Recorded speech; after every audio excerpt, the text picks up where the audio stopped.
I was 150 feet up inside the lantern of Black Rock Point Lighthouse when the wave hit. The sea had already been vicious that day, pounding the stone like a living animal, but the one that struck next rose like a black wall. It slammed into the lantern room with the force of a collapsing building. Darkness swallowed the tower as seawater wrapped the windows, then drained away, leaving streaks of white across the glass. Where the balcony had been solid concrete, reinforced steel, there was nothing. The entire platform had been ripped away, bolts twisted like soft metal. Then I heard it, a single, wet thump behind me. On the floor lay the lighthouse logbook, huge, leather-bound, glistening with seawater. It had been locked in the office 10 flights below. I reached for it. The cover opened on its own, exposing a blank page. Ink bled through the paper, dark as oil, forming one word. Mine. My name is Caleb. Black Rock Point was my first assignment, an old stone tower on a barren island off the coast of Maine. I took the job to escape city burnout, ferrying once a month, total isolation otherwise. My supervisor, Mr. Hemlock, had warned me only once. Check the logbook morning and night. Never let it leave the office. The job was simple: maintain the beacon, monitor weather, log ship traffic. But from the first day, the place felt wrong. Heavy air. Constant wind. The sea never calmed, even under blue skies. It raged like winter. A week in, while scrubbing the stairs, I reached the 10th level and froze. Across the inner wall ran a dark salt water mark, a high tide line. 10 feet up. 10 flights above sea level. Gritty, unmistakable. Impossible. The stone walls were sealed. No water could reach this high unless the ocean climbed. I wiped it away, trying to believe it was condensation. That night, I logged routine notes: calm wind, moderate waves. I locked the office and went to bed. Morning came. My entry was still there, but carved deep beneath it were 3 jagged words. He is not alone. I had locked the office. No one else lived on the island. The message was fresh, gouged into the thick paper by something sharp. I tore through the tower room by room, no footprints, no shifted furniture, no open hatches. Just the endless sea and the humming lens. Outside, at the base of the lighthouse, I found a scrap of leather resting on a dry rock far above the tide line. I recognized it immediately, the same color and texture as the corner of my wallet. My wallet was zipped in my pack inside the kitchen. The leather was cold and wet. On the step to the tower door lay a piece of seaweed, not green, but black, slick, and oily like something dragged from a trench no light had ever reached. He is not alone. The sea wasn't just outside. It was inside. I retreated into the tower and climbed to the lantern room, seeking height, safety, distance from the waves. That was when I heard the whisper. Wet, gurgling breaths seeped through the walls. It took me a moment to realize the sound came from the drain pipe, a thin rusted tube meant only to carry rainwater. The whisper stopped as I leaned close. Then, a scream blasted through the pipe. A human scream, rising, choking, cut off by a violent gulp as if something had swallowed it whole. The metal rattled. A burning salt smell flooded the room. Black seawater dripped from the pipe and spread across the floor like ink. The sea had spoken, through the smallest hole in the tower. Hours later, the massive wave struck. It tore away the entire balcony. As water spun through the lantern like a cyclone, something heavy hit my boots. The logbook. Dripping. Returned. The pages flapped violently, then stilled. The word mine resurfaced, darker, pulsing with intent. Desperate, I turned to the earliest records, the ones from the 1800s. Most were dull entries: weather, ships, repairs, until 1891. One paragraph explained everything. A tsunami reached this very room. The sea entered like a hand. It claimed the assistant keeper, Thomas, and tried to take the logbook. I marked the high water line to warn the next man. The mark I had wiped away wasn't moisture. It was a century-old warning. The logbook was the sea's unfinished business. It hadn't come for me. It had come for the book it failed to take. I carved a single word into the spine, gone. Then I stepped over the ragged edge where the balcony had been, leaned out over the roaring abyss below, and threw the logbook into the black water. It vanished instantly, claimed at last. I radioed for rescue, lied about a fall, and by morning a boat had me off the island. I never returned to Black Rock Point. But sometimes, near storm drains or rain pipes, I hear faint wet whispers, like the sea still searching, breathing through metal tubes. As if it isn't finished.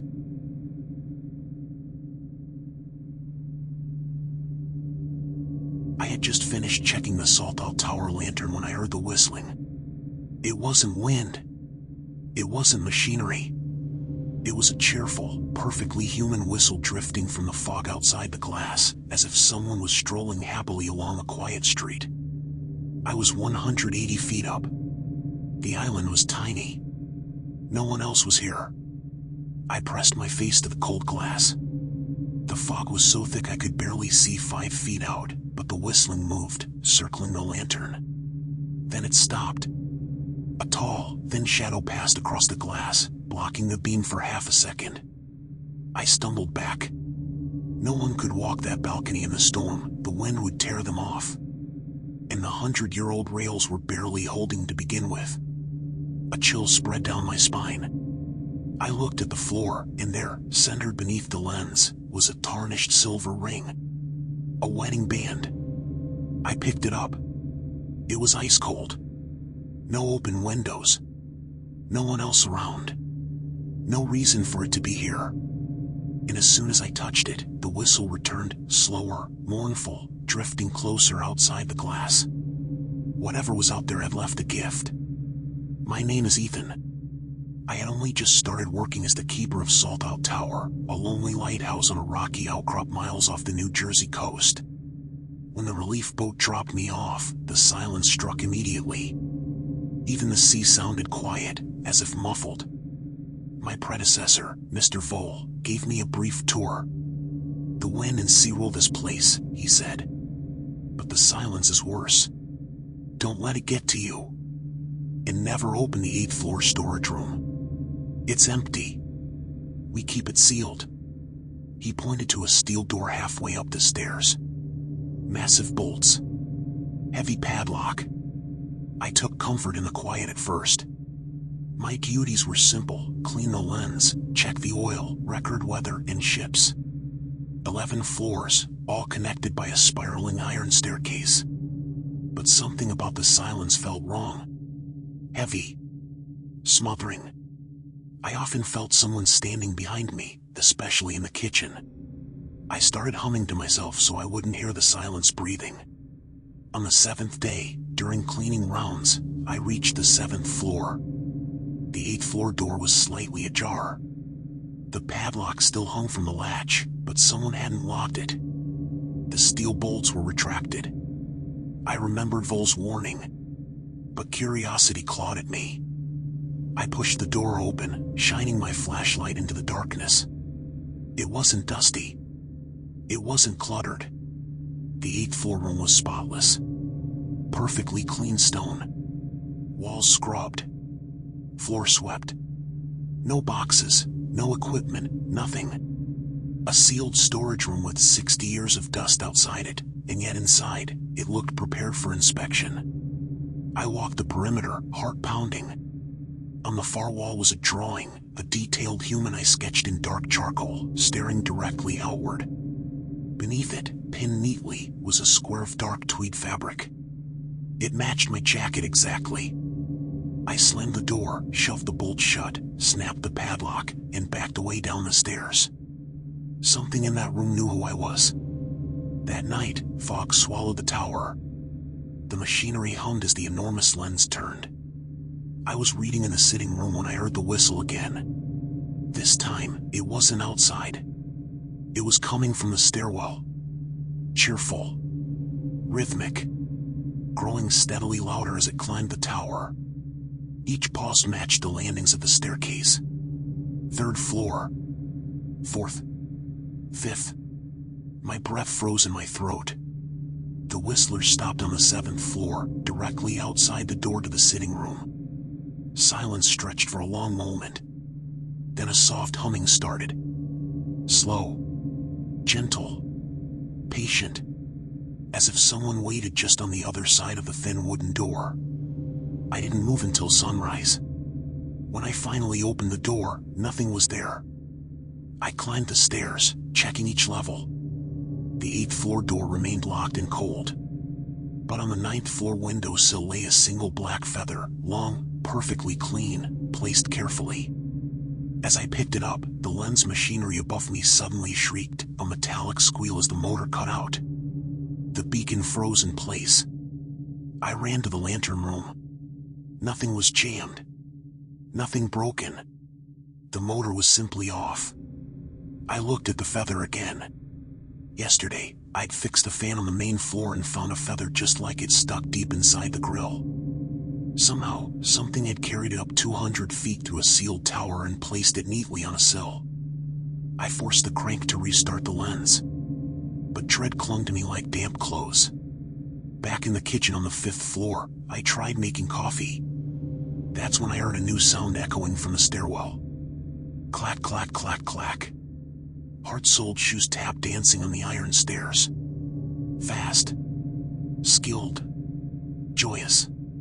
The sound grew louder, descending with impossible precision. I threw open the kitchen door, nothing. The stairwell was empty. But the dance was still echoing up and down the hollow shaft of the tower. Then the tapping stopped instantly. Right outside the 8th floor door. A violent tearing noise followed, thick cloth shredding under claws or nails. My stomach dropped. I turned back into the kitchen and froze. On the table, next to my coffee mug, lay the scrap of tweed I'd seen pinned in a spotless room. Only now it had been shredded into thin strips arranged in the shape of a single letter. A. Whether warning or signature, I couldn't tell. I raced up the tower, past the sealed 8th floor, clutching the silver ring I'd found.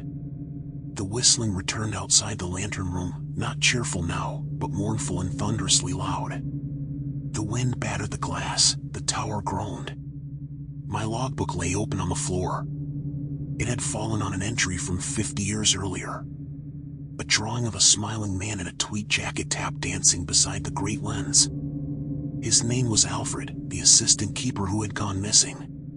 The keeper's notes read, Alfred loved to tap dance the stairs. Kept the 8th floor spotless. Lost his wedding ring near the lantern. Hated the silence. Hated the light going out. Everything clicked into place. The feather that stopped the lens. The tweed cut from my jacket. The immaculate room. The eye on the wall. The whistle. The tap dance. Alfred wasn't trying to scare me. He was maintaining his routine. The shredded tweed forming an A wasn't a threat, it was a signature. The chaos only happened because he hated silence and darkness. He was furious when the light went out and restless when the tower felt too quiet. He wanted his ring back. I set the silver band carefully on the glass beneath the rotating lens. Then I cranked the light to its highest speed and locked it in. The whistling stopped instantly. The tower became still, not silent, but peaceful. I felt a gentle vibration through the floor, like someone humming quietly inside the walls. I talked aloud the rest of the night, narrating my movements so the silence never returned. Every so often I heard soft tapping far below, almost like footsteps pacing in contentment. At dawn, the fog thinned. The relief boat approached. I left without looking back. From the mainland, the lighthouse looked still and quiet, too quiet. But in the distance, I thought I heard faint, rhythmic whistling drifting across the waves.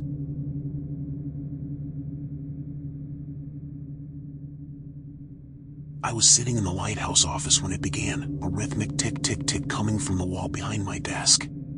Not a clock. Too dry, too deliberate. Like something small and hard tapping stone from inside.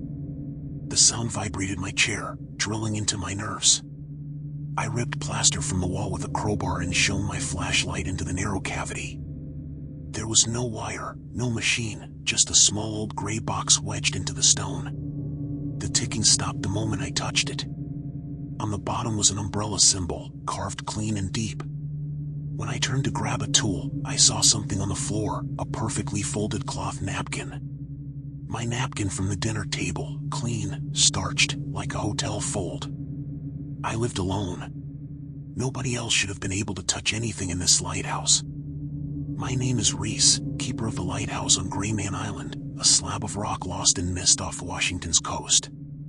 I took the job to escape my life, exchange noise for waves and fog. The previous keeper, Mr. Grote, handed me keys with shaking hands, muttering, "Check the weather report every morning. The radio is your lifeline." He pointed to an old radio as if it were holy. The island was isolated but quiet. I maintained the Fresnel lens, cleaned floors, kept things tidy. Everything stayed damp, laundry rarely dried.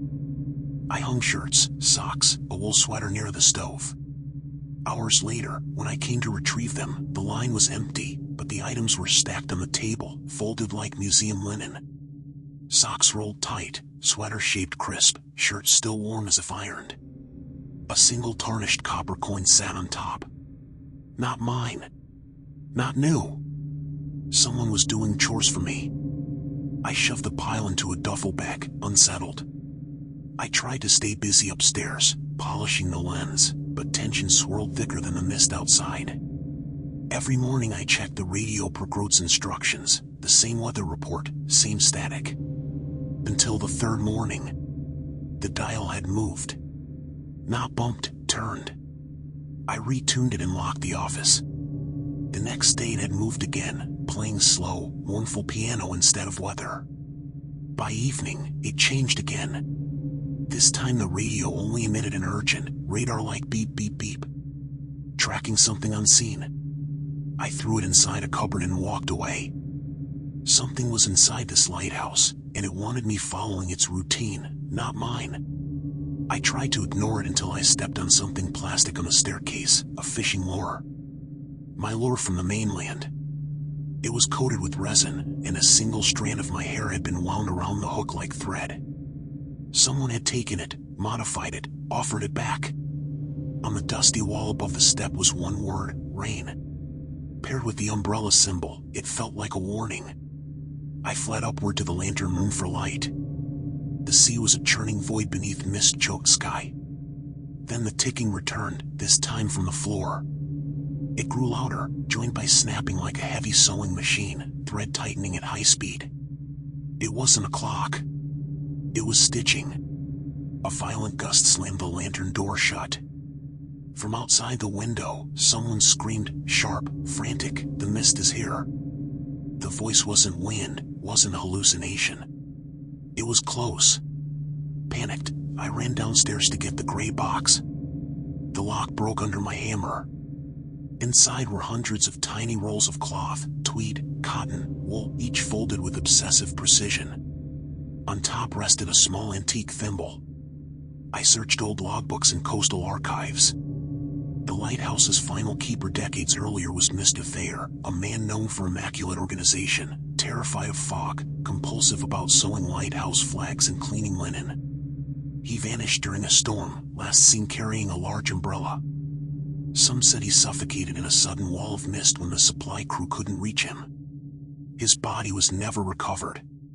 He had one obsession: keep routine perfect, always prepare fabric before the fog. The ticking wasn't a clock, it was his endless sewing, unfinished for decades. The folded clothes, the coin, the hair-wrapped lure, gifts, offerings, instructions. He wanted someone to continue the job. Someone to keep stitching. Someone to fold, clean, prepare the lighthouse for the mist he feared in life and still feared in death. That night the island held its breath. No wind. No waves. The radio, my lifeline, fell silent. I packed fast, taking the thimble and coin because I was too scared to let them behind. I waited for the supply boat with every light on, listening to faint ticking drifting through walls like a heartbeat lost in stone. When dawn came, the supply crew found me pale, sleepless, shaking. I left Gray Man Island and never returned. My clothes still dry perfectly on their own sometimes, folded crisp like museum sheets. When I lay laundry down, I check the corners for tiny punctures where thread might have passed through. If I hear a faint tick-tick-tick at night, I hold my breath and wait for it to stop. Because the ghost of Mr. Thayer is still sewing through time and stone, stitching his endless fabric for storms long past, trying to finish work no living keeper ever will. And I still have his thimble in my drawer, cold every time I touch it, like he's waiting for me to come back and fold the lighthouse laundry one last time.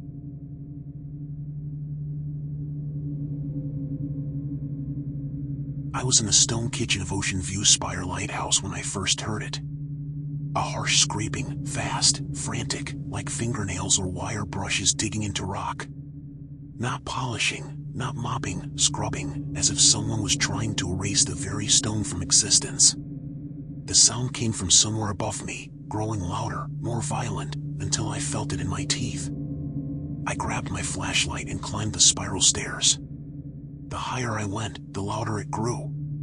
By the 4th floor, the noise was directly outside the window, but when I looked out into the black, raging Atlantic, nothing moved in the storm. Nothing touched the tower. Yet sitting on the windowsill, which was coated in decades of grime, was a small wooden toy horse, brightly painted, spotless, shining with a polished clean that didn't belong in a place like this. When I pressed my palm to the glass, the scrubbing sound stopped instantly. And then I saw something impossible. The ocean water that streamed across the outside of the window shifted from dark seawater to faint, cloudy red, like soap mixed with blood. Someone was cleaning the tower from the outside. In the middle of the night. In a storm. And they left a child's toy as a calling card. My name is Liam. I'd been assigned here for a 6-month rotation. The helicopter that dropped me off didn't linger, and the outgoing keeper, Miss Della, didn't even wait for a handshake. She thrust the logbook into my arms, eyes wide, voice trembling. Keep the light on. Keep the walls dry. Do not trust the water. Before I could ask what she meant, the chopper was gone, swallowed by wind. Inside the lighthouse was colder than the air outside. The walls constantly wept moisture, a chilling, metallic smell like bleach and salt and iron fused together. The stairs were worn into bowls from decades of footsteps, and every wall showed patches of unnatural smoothness, as if someone had spent their life scrubbing stone with sandpaper. On the first night, I carried the wooden horse down to my quarters, unsure why it unnerved me so deeply. Later, I went to grab a mop from the utility closet, but when I opened the door, I froze. Hanging in the center was my blue work jacket, but inside out. Not sloppily, either. It had been laundered with impossible care, pressed, folded, and rehung backward like someone was trying to clean the part nobody sees. In the outward-facing pocket rested one tarnished safety pin, old and slightly bent, like it had been waiting there for years. The jacket was still warm. I hung it back where I'd originally left it and stepped away, hyper-aware of every quiet drip of water against the stone. The scrubbing hadn't been random, it was deliberate, obsessive. And now it was directed at my belongings. The next day, while inspecting the machinery room, I heard humming. A nursery melody, soft, repetitive, almost affectionate, floating through the rattling engines and thumping gears. I swept my light across the room, but nothing moved except the machinery. Yet the humming continued, perfectly audible beneath the metal and steam. Then I saw it. The main gear, normally rust-stained and grimy, was gleaming. Not wet, not oiled, polished. As though someone had lovingly cleaned moving metal at impossible speed. The humming cut off instantly. The glow faded. And sitting atop the polished gear was a smooth, bone-dry beach stone, warm as if held in a human hand. I pocketed it and left the room quickly. The toy horse. The jacket. The polished machinery. The nursery song. Someone, or something, was cleaning the lighthouse with the desperate focus of a grieving parent tidying a child's empty room. By the 3rd day, the obsession became visible. While climbing the spiral stairs, I noticed the handrail, usually black with rust, shining silver for a stretch of 3 feet. Perfectly scrubbed. At the end of the clean section was a thin braided string, the same colors and fibers as the toy horse's mane. Someone was marking the progress of an eternal cleaning job. The string terrified me more than the scrubbing. It meant the cleaning never stopped. I followed the rail up to the lamp room, where the tower returned to its normal decay. That boundary, the place where the cleaning ended, felt like standing at the edge of a freshly dug grave. Something was working its way upward, polishing its way toward the light. That night, the sound changed. No longer scrubbing. No gentle humming. Instead, a sharp, violent slap slap slap echoing from the lowest floor, like someone beating drenched cloth into the stones with furious force. I stopped halfway down, heart pounding, and looked through the central shaft. Nothing moved below. Yet the slapping continued, faster, angrier, echoing off every wall until it vibrated the brass rungs under my hand. Then it stopped, and a child screamed. Not playful, not tantrum. A cry of terror, choked by water, cut off by a heavy, wet thud. Something small rolled down the stairs toward my feet. It stopped against my boot. The tiny white button knife from the wooden toy horse. From the top floor came a faint, rhythmic rubbing sound. Slow. Purposeful. Closer. I bolted up the stairs to the lamp room, slamming the hatch shut. My hands shook as I tore through the logbook, flipping through decades of dull entries, until one name repeated with increasing instability. Jules. Keeper. 40 years prior. Notorious for obsessive cleaning. And then, half a page written in broken, desperate script. The storm took Clara. The sea swallowed her. The tower must be clean. If I make it clean enough, maybe the water will give her back. The wooden horse, Clara's toy. The humming, her lullaby. The scrubbing, Jules' eternal labor. The soapy red water, blood and bleach, scrubbing the sea itself. This ghost wasn't malicious, it was grieving. Jules was still trying to scrub the tower spotless, believing every polished stone might earn his daughter back from the ocean. The slapping. The screams. Those were memories replaying like tides. But I was never meant to keep the light. I was another stain to be cleansed. Wind howled outside like a sob against glass. The glow of the lens cast long shadows across the railing, dirty at the top, pristine below. Cleaning was climbing toward me like a tide of bleaching grief. With shaking hands, I took the wooden horse from my desk. I used the old safety pin to reattach the braided string of its mane, aligning it with care the way a parent fixes a broken toy. I placed it gently on the highest clean section of rail, a peace offering. The air shifted, like held breath releasing. The scrubbing stopped. I packed what I could carry and fled before the wind changed again. The helicopter picked me up 3 days later. I never requested another lighthouse post. Sometimes, while washing dishes or polishing a sink, I catch myself scrubbing long past clean, scouring deeper, harder, until my skin burns. When I pause, I swear I smell iron and salt and old bleach. And sometimes, in the quiet ring of the sponge against porcelain, I hear faint humming, soft, childlike, patient. Clara's toy is gone. The pin is gone. But when I open closets I know I closed, I sometimes find my shirts turned neatly inside out. And still warm.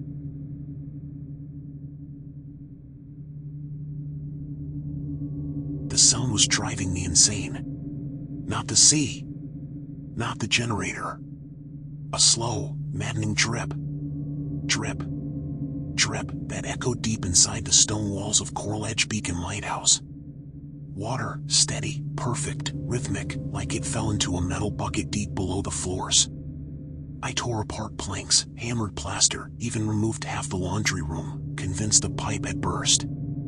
I finally found it, a narrow, pitch-black access shaft hidden behind a cabinet. The dripping air was deafening. I lowered my flashlight down into the black well. The beam hit a shallow pool of water. And right in the center of that water, resting perfectly where the drip landed, was a single brass key. It gleamed as if polished. I reached for it. The instant my fingers touched the cold metal, The dripping went silent. The sudden quiet was suffocating. Then from the darkness below came a muffled, watery gasp, followed by the dragging of something heavy and soaked across stone. I dropped the key and slammed the cabinet shut. Whatever was down there breathed through that drip. My name is Morgan, lighthouse technician, filling a temporary post at Coral Edge Beacon, an isolated stone tower on a humid rock off the Florida coast. The previous keeper, Mr. Fallow, had been here 20 years. Kind. Quiet. Haunted. He handed me keys, a manual, and one final warning. Keep everything dry. Salt and water ruin everything. Especially the drying room. Never leave anything wet in there. At first, it seemed simple: maintain humidity control, keep rust away, fight the sea's assault. But the tower always smelled faintly of bleach, like someone was constantly scrubbing. I hung my dry clothes over chairs at night to air out, wanting them crisp and warm. That was my mistake. The next morning, I climbed to my sleeping quarters. I froze in the doorway. The 4 items I'd left dry, jeans, t-shirt, 2 towels, were no longer on the bed.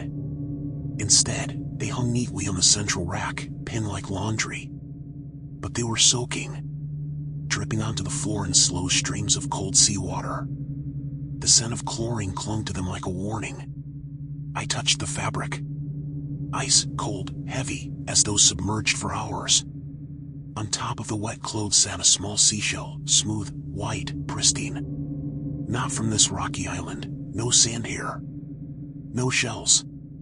Someone, or something, handled my clothes with care, then drowned them. As if reversing my work. I shoved the clothes into the dryer and left. Locked the door. But this place wasn't done with me. Later in the oil room, a new sound crept through the stairwell: slosh. Slosh. Slosh, like slow footsteps through ankle-deep water. Wet fabric dragging, each step deliberate. Heavy. Tired. I peered out. The stone stairs were bone dry. But the sound grew louder. The footsteps climbed. First landing, second, third. Then silence. Followed by 3 choking coughs, wet, drowning, desperate. Then something soft hit stone. Thud, thud, thud. Like water-logged boots dropping to the floor. I climbed to the 3rd landing, heart hammering. The floor was dry. Empty. But at the base of the wall lay a single, cracked, heavy shoe sole, like from an old leather work boot, saturated long ago. On top of it, placed with care, sat a thin metal tool. My semi-eject pin. I had lost it 2 days ago. My phone case had been zipped shut ever since. Someone took it from me. Returned it as an offering. On the wall, traced in dry droplets, a single word. Dry. It wasn't just haunting the tower. It was begging to be dry. That night, the final sign came violently. I was adjusting the radio antenna when the washing machine roared to life in the next room. Not normal, it was slamming, spinning violently, metal screaming. The machine was empty, but sounded like it tore itself apart from the inside. I opened the door. Wind, cold, salty, stinging, burst out of the drum. The chlorine smell almost knocked me back. Then the machine stopped. Slowly, deliberately, the door swung open. Hanging from the spinning drum, pinned by a single clothespin, was the brass key from the shaft, the key I had dropped when the gasp rose from below. The entity returned what was lost. Not to help me. To show it wanted the chute opened. Water flowed there. Down into the place it was trapped. I grabbed the logbook. The last pages from Fallow were frantic. The dripping won't stop. He keeps taking my dry things. He needs the chute unlocked. I must seal it, or the water will take everything. An older entry told the origin. Decades ago, a former assistant keeper, Daniel, was caught in a flash flood storm inside the tower. The lower levels filled like a well. He drowned trying to keep the place dry. His life was humidity control, drying clothes, fighting mold. Obsession became identity. Death became eternal saturation. Now he wandered through the beacon, soaked forever, desperate to dry out. My clothes were reminders. My belongings became tokens. The dripping was his breath, his heartbeat. If it ever stopped. He gasped. He moved. He begged. The key unlocked the laundry chute, the channel to the flooded shaft. He wanted it open. He believed escaping the water meant freedom. I did the opposite. I locked the washing machine, slammed the laundry chute shut, ran every dehumidifier in the tower until the walls sweated dryness. The air turned blisteringly hot. The dripping slowed, once every few minutes, then hours. Then nothing. In that silence, I heard one final sound. Not footsteps, not sloshing, but a single, long exhale. Like someone finally stopped drowning. Before dawn, I took the boat and left. Never looked back. Fallow never returned, and no one replaced me. Coral Edge Beacon is likely still standing, dry, silent, waiting. But sometimes when a package arrives, I catch a sharp chlorine smell. I check my bag carefully. And more than once, I've found a tiny seashell tucked inside.